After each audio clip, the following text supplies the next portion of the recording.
faillite républicaine que l'État arrive à se faire piller comme ça des milliards. C'est une escroquerie en colmant, oui, c'est une escroquerie où il n'y a pas de violence, où il n'y a pas de sang. C'est une simple fraude à la TVA finalement, appliquée au quota carbone. C'est ce qu'on a appelé l'escroquerie du siècle. Rien que ça. Une fraude express entre 2008 et 2009. À l'époque, les industries doivent payer un droit à polluer, la taxe carbone. Et ce droit, les sociétés l'achètent sur un marché financier. Sauf que des escrocs vont en profiter via des sociétés bidons à l'étranger. Ils vont acheter et revendre cette taxe carbone sans reverser la TVA au fisc français. En un an, 1,6 milliard d'euros évaporés. Une affaire qui inspire aujourd'hui le cinéma. Tu pourrais me trouver une société bidon et m'ouvrir un compte bancaire à l'étranger? Tu nous parles de piquer de la TVA sur du gaz carbonique. Tu peux rembourser tes dettes et même garder ton entreprise. Pourquoi tu voudrais partager avec nous? Plus on est fou, plus on mise, plus on prend. Antoine, c'est l'État de t'arnaque quand tu fais ça, attention. Nous, on a eu envie de refaire le film avec les vrais acteurs du dossier. Un avocat marseillais, un avocat amiénois et la journaliste qui en premier s'est intéressée à la fraude. À l'origine, une poignée d'hommes franco-israéliens assez doués pour monter des sociétés écrans. Les spécialistes de la fraude à la TVA qui ont organisé cette fraude sur le marché du CO2 avaient l'habitude d'en organiser par exemple sur les téléphones portables et sont allés chercher des fonds plus importants auprès d'organisations criminelles, que ce soit du côté des Corses ou des Russes, pour amorcer la pompe et démarrer leur fraude. Et les milieux marseillais et corses flairent le filon. Cet avocat défend l'un des cerveaux présumés de Marseille. Jusqu'à son incarcération, il aurait mené grand train. C'est quelqu'un qui a reconnu avoir, profité à hauteur de 30 millions d'euros de l'escroquerie. Donc vous imaginez bien, quand on a une telle somme d'argent, on en profite.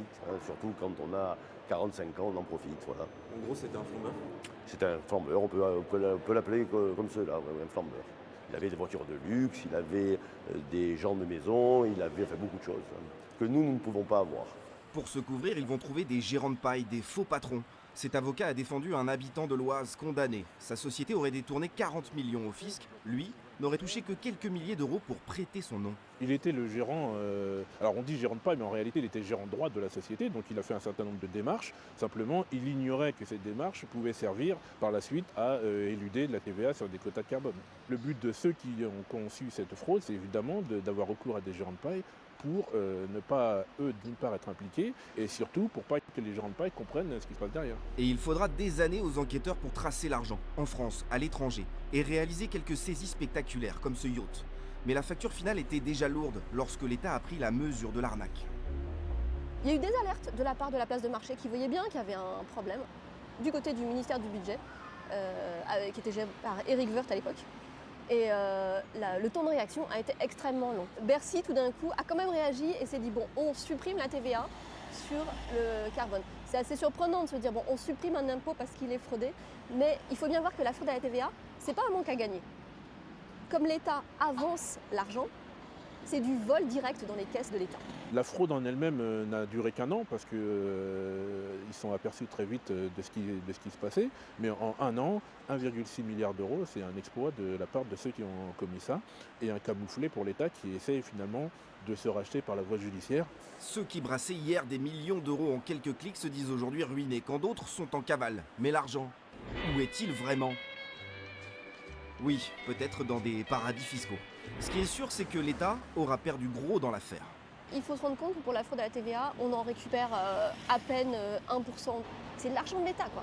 C'est notre argent. C'est 100 euros par an et par Européen. On est 500 millions d'Européens qui sont investis tous les ans dans le crime organisé. Oh, ça va trop vite. Ça va nous retomber dessus. Les procès des fraudeurs devraient se terminer en 2018, 10 ans après les faits. Mais derrière l'écran, il y a surtout une faillite d'État. Car si elle a cessé sur le carbone, rien n'a vraiment changé. La fraude à la TVA continue ailleurs, dans d'autres secteurs, et coûterait chaque année aux Européens la somme faramineuse de 50 milliards d'euros.